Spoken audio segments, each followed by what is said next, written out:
Ya había anochecido y de alguna manera, Wanda había conseguido sentar a Robert y a Ken a la misma mesa en una hamburguesería cercana. Ella se había acomodado junto al espeleólogo venido a menos y Ken y Rubén frente a ellos. Rubén parecía más dispuesto a vomitar que a cenar y Ken tenía los ojos enrojecidos y se sonaba la nariz de vez en cuando.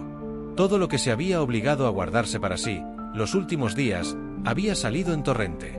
Por fin había conseguido llorar a Rachel. Wanda había pedido la comida por todos y mientras la esperaban, los cuatro se miraban sin atreverse a romper el hielo. «Está bien», dijo Ken finalmente. «Supongamos que lo de Rachel fue un accidente. ¿De qué otras cosas eres responsable?» «No deberíamos mantener esta conversación», dijo Robert, pasándose las manos por el pelo, gesto que parecía hacer cuando se encontraba incómodo. «¿Por qué no?», interrogó Ken. «Porque eso es lo que quieren. Así es como funciona. Ahora mismo tú eres el enemigo», dijo Ken, clavando en Robert una mirada dura como el acero. «Eres medio sombra y mataste a Rachel. Te metiste en un oso que casi se carga a tu sobrina y Dios sabe cuántas cosas más. No vamos a salir de aquí hasta que nos aclares todo y vas a cooperar, o te juro que te freiré el cerebro». Y, para demostrarle que iba en serio, le provocó un inmediato dolor de cabeza mientras la piedra daba vueltas entre sus dedos. Robert se frotó las sienes, distraído. Parecía no haber relacionado lo que acababa de decir Ken con aquel dolor de cabeza repentino. Wanda sí se había dado cuenta y miraba a Ken como diciendo: «Cuidado, tú no eres así. Te lo puedo contar. De todas formas, estamos todos condenados. Solo digo que así les estamos haciendo el juego. Pues hagámoselo». Una camarera tan guapa que podía pasar por actriz o modelo, y que seguramente a eso aspiraba, apareció con las bebidas. Cuando los dejó otra vez solos, Ken volvió a preguntar: «¿Qué más hiciste?» «Poco. Empecé a vigilaros cuando el criminal de la carretera comenzó a matar gente. Me metía en vuestros animales porque intuía que hacerlo con personas podía ser peligroso. El gato de Alice era fácil. Tu perro, no. ¿Mataste a Gandalf?» «Lo volví loco. Se escapó y atacó a un perro de 4 veces su tamaño. Siento lo del perro, pero no era más que eso, un puto chucho. No es para tanto». Wanda vio como el puño de Ken se cerraba en torno a la piedra. Se preguntó si pensaba atizarle. Los echarían del local. El dueño ya había puesto mala cara al ver sentarse a Robert, que parecía venir de dormir entre 2 contenedores de basura, en uno de sus sillones de Sky. Ken demostró tener más autocontrol. «Tiene que haber una buena razón para que mates a nuestros amigos y aún consideres que nos estás ayudando. La alternativa a ti debe ser horrorosa». «Lo es. Utilizaste a Timo para atacar a Kim. Ellos la utilizaron antes para llevar a Kim hasta la casa. Kim también estaba a salvo si se quedaba en Bruceville», conjeturó Ken. «Así es. Controlaste a la sombra de mi padre, mataste a toda la gente de ese bar, apuntaste a Paul a la cabeza y me llamaste con tu piedra para intercambiar mi piedra por su vida». «No. Ese no fui yo. Si hubiera tenido acceso a una sombra, te habría visitado utilizando a sus padres», dijo Robert, señalando a Rubén. «Aunque tampoco hubiera servido. Los topos me habrían bloqueado al menor intento». «Entonces, ¿eso no fue cosa tuya?» «Fueron ellos, ya te lo he dicho. Era el acto principal. Pero le salió rana». «¿El acto principal?» «La idea de que descubrieras que tu propio padre era el asesino de la carretera. Les hubiera encantado presenciar eso. Llevaban meses cocinándolo. Pero tu sombra les jodió el invento. Admito que ahí estuviste rápido. No consigo ver por qué querrían hacerme eso a mí. ¿Acaso soy importante? No eres importante. En realidad no eres nada, y así es como ellos te ven. Tan insignificante que te utilizan como diversión, un mero entretenimiento. Es así de triste. Es parte del juego. Te hacen sentirte parte de una gran historia, el centro del mundo.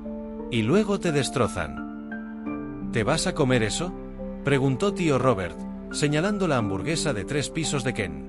El chico se había quedado pensando en Gandalf mientras Robert se zampaba su propia hamburguesa de 3 pisos y su ración de patatas en solo minuto y medio. Ken empujó el plato, sin ánimo para comer nada, y Robert empezó a dar cuenta también de su cena. Resultaba extraño que Robert tuviera tan poco dominio sobre la piedra como para volver loco a su perro o quitarle la vida a Rachel cuando él, Ken, se había metido desde el principio en la cabeza de sus amigos o de su madre sin hacerles daño. Recordó que hasta había reescrito la memoria a los 5 policías que se habían presentado en su casa para interrogar a Richard. Quizá la intrusión de Robert para controlar a la chica había sido mucho más violenta que las suyas. Robert no parecía saber controlarse mucho. O quizá tenía razón y su piedra era una mierda, como no paraba de repetir. Incluso podía ser ambas cosas, la piedra de Robert un modelo antiguo y él, un verdadero negado. Wanda y Rubén sí estaban cenando, cada uno a su ritmo. Rubén, tras las revelaciones de Robert, pensaba que no iba a volver a comer en toda su vida, pero la visión del plato y el olorcito le habían abierto el apetito. Ken esperó pacientemente a que Robert se acabara el contenido del plato que él le había pasado. El tío de Rubén no relamió el plato porque Wanda le cogió del brazo a tiempo, mirando a las otras mesas muerta de vergüenza, y le susurró que lo mataría como lo hiciera. ¿Qué sabes sobre esos topos? ¿De dónde han salido?, preguntó por fin Ken. Robert levantó un dedo, señalando, no al techo, sino un poco más arriba. Eso ya lo sabía. Preguntaba algo más concreto. ¿Como si vienen del brazo de Orión? ¿Importa acaso? No son de aquí, da igual de dónde provengan. ¿Has visto alguna vez a alguno? Al mismo que tú, contestó Robert. Yo lo llamo Portnoy. ¿Por qué? Por el libro de Philip Roth. ¿Por qué si no? Ken lo miró sin comprender. Robert paseó una mirada inquisitiva por los tres, terminando en Wanda, y alzó una ceja como si no conocer al tal Philip Roth fuera un delito. Wanda tampoco sabía de qué iba aquello. Es igual. No creo que te convenga leerlo, le dijo Robert a Ken. Demasiado sexo culpable. Lo bauticé con ese nombre, Portnoy, porque, como el personaje de la novela, este topo está obsesionado con el sexo y no se calla nunca. Puede hablar durante horas, sin importarle si lo escuchas o no. Un coñazo. ¿Obsesionado con el sexo? No sé de qué te extrañas. ¿No lo está todo el mundo? El ser humano es sexo y ellos nos admiran. Están deseando morirse para probarlo. No entiendo nada. Sebastián, dijo de pronto Robert. Wanda le dedicó una mirada de ni se te ocurra. Como vio que Robert iba a abrir la boca, le cortó diciendo: no creé a Sebastián por el sexo. Y, tras una pausa, bueno, no solo por eso. No me refería a eso. Digo que Sebastián es un buen ejemplo para explicaros esto. Esos topos han venido a morir a la Tierra. Cuando se mueren necesitan un nuevo receptáculo. Utilizan lo que habéis denominado sombras. Sebastián acaba de descubrir que es uno de ellos. Debe de haber sido una escena memorable para esos hijos de puta. Les robaste el placer de ver tu careto cuando descubrieras a tu padre el asesino, pero les habéis proporcionado entre todos muchos más momentos de goce inesperado. Ken, Wanda y Rubén lo miraban boquiabiertos. Esto es demasiada información de un solo golpe, murmuró Ken. Espera, ¿cómo sabes lo que le pasa a Sebastián? ¿Estás en contacto con él? No ahora mismo, ya te he dicho que yo no puedo llevar la puta piedra por ahí, pero antes de que aparecierais llevaba las últimas horas controlando lo que hacen esos tres. Desde que os separaron se hizo más complicado seguir lo que pasaba al minuto. Pero lo solucionaste cuando me bloqueaste definitivamente, después de la pesadilla, y me dediqué solo a controlar lo que les hacían a tus amigos. No me mires así, le dijo Robert a Rubén. Esa pesadilla fue mi último intento de que volvieras a casa, donde no te harían daño. ¿Has seguido a Alice? ¿Dónde está? ¿Está bien?, preguntó Ken. Muy bonito, a los demás que los zurzan, dijo Robert. Alice y los otros dos están bien. Vienen de camino a San Diego, van directos a la mole, la guarida de los topos, bajo tierra. Como ves, tienen bastante de topos por curioso que resulte viniendo de tan lejos. Quiero decir, que es como raro que se parezcan a topos y la nave esté llena de túneles que se asemejan a los que cavan los topos. Entonces, están bien, dijo Wanda, con un suspiro. No, no lo están. Robert adoptó un aire de seriedad que casi resultaba extraño después de haberlo visto solo en los modos cabreo y desprecio. Van hacia la mole, donde los matarán. O les harán cosas mucho peores.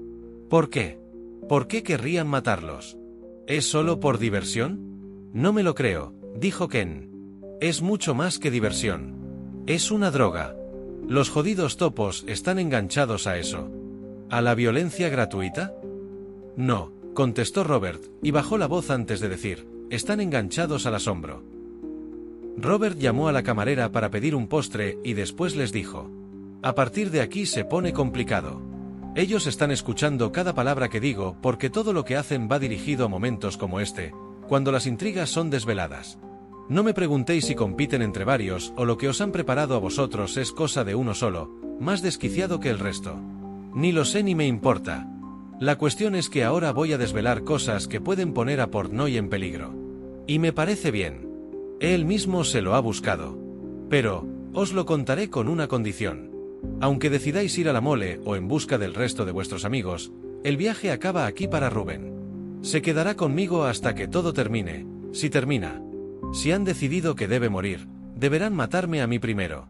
Ken pensó que Rubén protestaría, pero el chico no dijo nada. ¿Te parece bien?, le preguntó Wanda, nada convencida. ¿Esa novia que dices que tienes, es como tú?, preguntó Rubén a su tío, bastante cortado. ¿Si es medio sombra? No, es humana. No, digo si es tan antipática, intratable e hija de la gran puta como tú, dijo Rubén. Toma, soltó Wanda. No, Robert sonrió al pensar en ella. Marian es un cielo. Lo mejor que me ha pasado jamás. Creo que os llevaréis bien. Pues entonces me quedo. ¿Estás seguro?, le preguntó Ken. Tu tío no está muy bien de la azotea, gusano. Estoy aquí, dijo Robert. No me importa quitarme del medio si así descubrimos de una vez qué coño está pasando, aseveró Rubén. Se te están pegando sus encantadores modales, observó Wanda.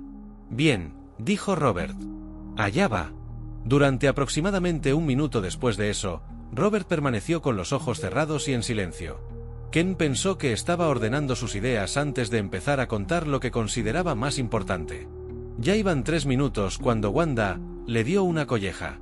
Tío Robert la miró con un odio visceral y Ken recordó que sus ojos no eran humanos. ¿Por eso parecía tener Robert tan poca empatía? Porque, en parte, ¿era como aquellas criaturas? Vuelve a tocarme y te arranco el brazo, le dijo Robert a Wanda en un tono gélido. ¿Vas a contarnos el resto o qué?, le increpó Ken. Estoy esperando el postre. Además, así les creamos un poco de tensión a esos cabrones. Por lo que he visto es mejor no provocarles, dijo Ken, pensando en Cabeza Bulbosa. La camarera apareció con una copa con 4 bolas de helado cubiertas con crema de chocolate y adornada con un barquillo. Robert cogió el barquillo, se metió medio en la boca y tiró hacia abajo, partiéndolo con los dientes. A Rubén le recordó a un vaquero de una película del oeste. Está bien. Vamos con el último capítulo, dijo Robert. Como os dije antes, los topos están enganchados al asombro. No es un eufemismo. Cuando llegaron aquí, por un error en el plan de vuelo, y descubrieron que no iban a salir nunca más de este planeta, estudiaron la posibilidad de adoptar forma no humana. La primera opción fue adaptarse al fondo marino, escoger una especie que viviera a suficiente profundidad para que los dejaran en paz y vivir tranquilamente para el resto de la eternidad, cosa que nos hubiera venido de puta madre a todos. Pero mientras tomaban la decisión, algunos empezaron a ver la televisión, algo que no tenía equivalente en su planeta. A otros les dio por leer y poco a poco empezaron a interesarse por el cerebro humano. Parece que les llamaba poderosamente la atención las posibilidades que brindaba el sistema de recompensa de nuestros cerebros. Estudiaron los centros del placer, cómo y cuándo se producía este, y por qué. Adaptaron su tecnología hasta que consiguieron conectar con los seres humanos, sentir en sus putos cerebros de topo nuestras emociones a través nuestro, mediante algo parecido a lo que popularmente conocemos como telepatía. Y se engancharon. Descubrieron que lo que mayor placer les proporcionaba a ellos al estar en sintonía, muy por encima incluso del sexo, era el asombro humano. Y comenzaron a explotarlo. Por todas partes. Con todo tipo de personas. Yo fui de los primeros en sufrirlo. Comienzan con cosas pequeñas, pequeños cambios que causan reacciones de asombro en sus víctimas. En los primeros niveles puede ser muy básico, cosas como propiciar un acercamiento entre 2 adolescentes que aún no conocen el sexo, provocar una pelea o poner al sujeto en diferentes situaciones de peligro, desde sobrevivir a un terremoto hasta quedarse atrapado en un cuarto de baño si sufres claustrofobia, dijo, mirando primero a Ken y luego a Wanda. El problema es que nuestra capacidad de asombro no es infinita y necesitan poco a poco ir subiendo de nivel. Entonces comienzan a jugar con la realidad. No hay nada que provoque mayor asombro en el ser humano que lo imposible. Cualquier cosa puede valer en este nivel, desde una perra que camine hacia atrás hasta la posibilidad de los viajes por el tiempo. O borrar a tu hermana del mapa. Poco a poco la escalada necesita de nuevas situaciones cada vez más espectaculares para conseguir el asombro. Como te decía, lo de descubrir que una persona a la que amas se dedica a matar gente, puede valer. En tu caso, Comprender que tu padre no era tu padre sino una copia, aunque eso no era lo que habían preparado para ti, también les valió. Portnoy lo complicó todo cuando te dio la piedra, pero eso también tuvo que proporcionarles momentos inesperados de asombro de calidad. Lo verdaderamente peligroso del tema es que no tienen ninguna consideración por la vida humana. Tarde o temprano llega la violencia física, cuchilladas, disparos, quemarte vivo. Se cargan a tu familia y a tus amigos para proporcionarse el asombro de saberte solo en el mundo. Y cuando ya no pueden sacar nada más de ti, empiezan a desmembrarte, porque no hay nada que deje más estupefacto a un ser humano que perder partes de sí mismo. ¿Os imagináis lo que significa para alguien perder una mano? Preguntarte cómo será ahora tu vida sin un pie. Dejarte ciego, amputarte las piernas o robarte parte del cerebro. Todo vale en ese nivel. Wanda había tomado la mano de Rubén por encima de la mesa y Rubén la de Ken. No voy a contaros qué hicieron conmigo. Os basta con saber que al final mataron a toda mi familia excepto a Rubén y a Kim, y que si a ellos los dejaron vivos fue para aprovecharlos más adelante. Cuando encuentran individuos que les proporcionan un placer especial, como fue mi caso, se reservan a sus hijos para luego. Como si el asombro fuera cosa de familia, como si lo predispusiera la genética. Como yo no tenía hijos, escogieron a mis sobrinos. Cuando ya no consiguieron sacar nada más de mí, dejaron lo que quedaba de mi cuerpo cerca de aquí, en el borde del río, esperando que me devoraran los coyotes. Entonces apareció Portnoy. Era uno de ellos, pero estaba chalado. No se había enganchado al asombro. Lo que a él le provocaba placer era la piedad, ser un buen samaritano, ocuparse de los desvalidos, arreglar los estropicios que causaban sus hermanos. Intentó repararme con una de sus piedras. No es ingeniero, ni científico. No sabe cómo funciona su tecnología. Es como si a mí me preguntas cómo funciona la televisión. Puedo disfrutar de ella, pero no la inventé yo, ni sé qué misterioso mecanismo hace que funcione. Lo digo porque cuando se presentó dentro de mi cabeza y me mostró telepáticamente su aspecto alienígena, di por supuesto que era un cerebrito. Pero para nada. Siempre nos imaginamos a los extraterrestres muy puestos en su propia tecnología. Pues este no. Es bastante inepto. Intentó darme los brazos y las piernas que me faltaban, pero las nuevas extremidades se pudrían al cabo de las horas.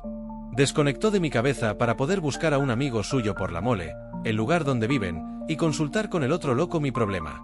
Regresó diciendo que aún no sabían cómo mantener viva la materia sin el alma, o alguna cosa así, y que si quería recuperar la visión, las extremidades y el lóbulo extirpado debía compartir el cuerpo con uno de sus amigos, que estaba a punto de morir.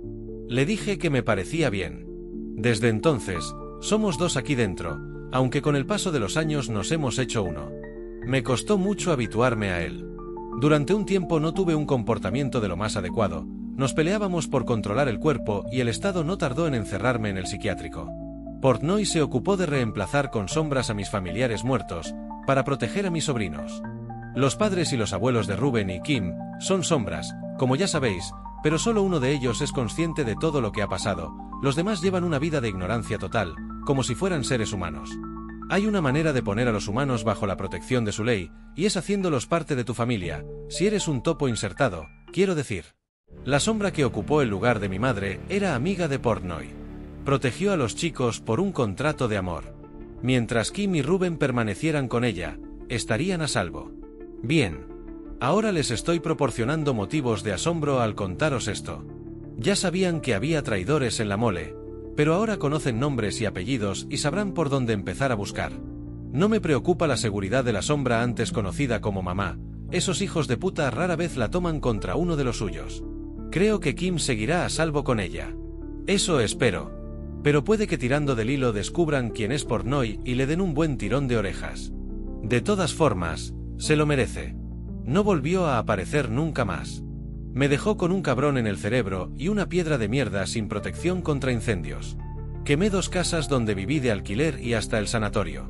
Y ni siquiera, cuando os han puesto en peligro a vosotros, ha tenido la decencia de aparecer por aquí. Que le jodan. ¿Me oyes, Portnoy? Que te jodan.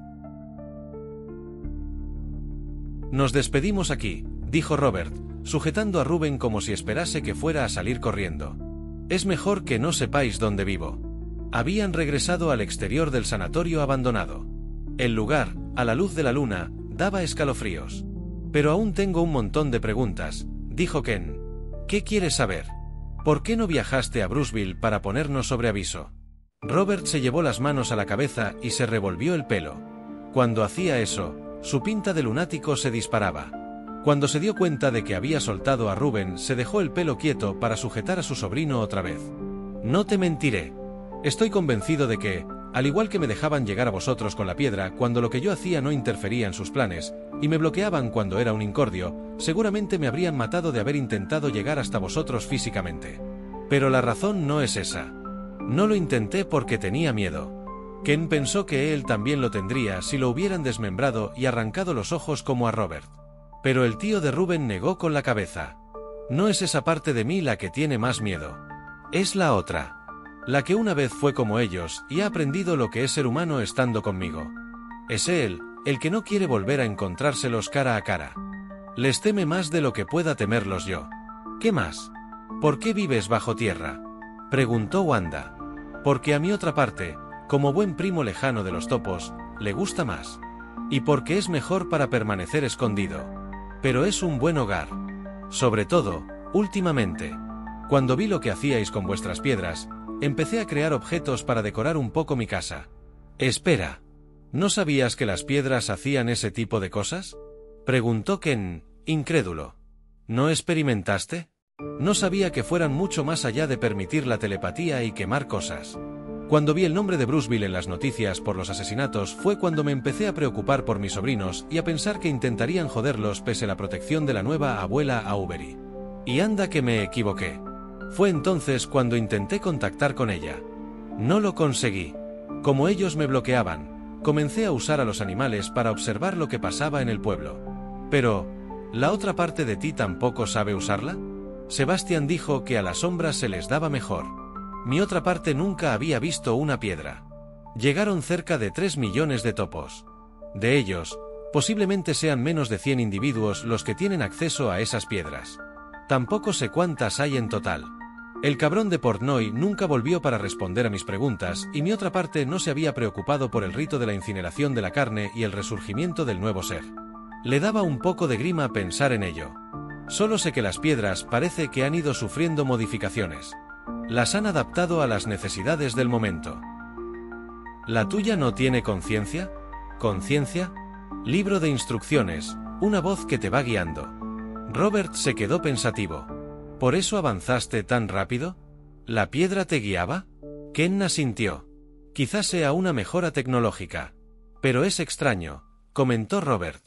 Si no tenéis más preguntas será mejor que os vayáis. No os quiero cerca cuando comiencen los fuegos artificiales. Ken se acercó a Reuben y le dio un abrazo. ¿Estarás bien? Creo que sí. Aparte de Kim, Robert es la única familia que me queda. Ken, escucha. Creo que ambos lo sabemos. Yo soy su sobrino, pero ellos te escogieron a ti. Es de tu asombro del que se están alimentando. Lo de tu padre es algo mucho más gordo que quedarse encerrado en el baño con claustrofobia o recibir una carta con noticias premonitorias. Te van a hacer lo mismo que le hicieron a Robert si los dejas. Prométeme que llegado el momento no tendrás compasión. Si se presenta la oportunidad de acabar con ellos, no lo dudes. Te lo prometo, le dijo Ken, sonriendo al escuchar un discurso tan serio viniendo de su amigo. Parece que Portnoy te eligió a ti por algo. Quizás seas nuestra única esperanza. Ahí, sin presiones. Cuando todo esto acabe tendrás que dejar que Reuben vuelva con su hermana, le dijo Wanda a Robert. No le había hecho ni pizca de gracia que Robert no les enseñara dónde vivía, dónde pensaba tener al muchacho. Una pocilga, seguro. Y si no sabían dónde encontrar a Reuben, nadie les garantizaba que volvieran a verlo jamás. Cuando todo termine, Reuben volverá a casa. Si es que Bruceville sigue existiendo entonces, dijo Robert. No quiero ser agorero, pero os veo demasiado seguros. Está claro que vais a morir. Wanda también se despidió de Reuben con un abrazo de los gordos, mientras le echaba a Robert una mirada furibunda. Cuídate, enano. Lo haré. Cuando Robert y Reuben iban a entrar en el sanatorio donde iban a esperar a que los otros se marcharan, antes de dirigirse a la guarida del Medio Sombra, a Ken se le ocurrió lo siguiente. Robert. Si puedes, intenta comunicarte con el otro grupo. Por lo que has contado, a ti no te han bloqueado del todo el acceso como a mí. Si lo consigues, diles que no entren a la mole bajo ningún concepto, no hasta que estemos todos juntos. Ningún grupo tiene por qué morir si llegamos todos a la vez. Olvidas que están pendientes de todo lo que pasa con vosotros. Han seguido nuestra conversación desde que llegasteis y han disfrutado como locos. Esto funciona así. Esta noche han sido espectadores, mañana serán verdugos. Me bloquearán. Tras decir esto, Robert sonrió a Ken casi con lástima, como si no esperara volver a verlo vivo. Pero por mí que no quede, lo intentaré. Minutos después, mientras Wanda arrancaba el motor de la caravana duplicada, Ken se preguntó si estaban a punto de morir, o si, por el contrario, conseguiría asombrar a aquellas infernales criaturas con algún giro inesperado que salvara su vida y la de sus amigos. Kim se despertó en la cama del hospital de Bruceville, en la que permanecía con las piernas escayoladas. Se dio cuenta de que la habían amordazado. Estaba aturdida, pero era capaz de comprender que poner una bola de gasas dentro de la boca de una paciente y anudarle un trapo en el cogote, seguramente con el propósito de que nadie oyera sus gritos, no era el procedimiento habitual. Había pensado que con el ataque del oso ya había pagado su osadía de intentar ir a San Diego, pero parecía que aún le tenían más horrores reservados. Había otra persona en la habitación, junto a las cortinas del ventanal por el que no entraba ya luz. Intentó forzar la vista para descubrir quién era su agresor, pero no lo consiguió. Cuando ya había desistido, su atacante se aproximó a la cama. Era su abuela Margot, la madre de tío Robert. Acercó su cara, habitualmente afable, a la de Kim, y los ojos verdes de la abuela se retiraron hacia dentro de la cabeza y fueron reemplazados por dos esferas negras del tamaño de pelotas de golf. Kim intentó apartarse de ella, gritando sin voz. La cabeza de su querida abuela Margot se abrió por el centro y una criatura de aspecto correoso sacada del mismo infierno emergió de ella, quitándose su piel como si fuera un abrigo. Kim se desmayó. La abuela Margot salió de la habitación. No tenía el aspecto de una criatura del Averno.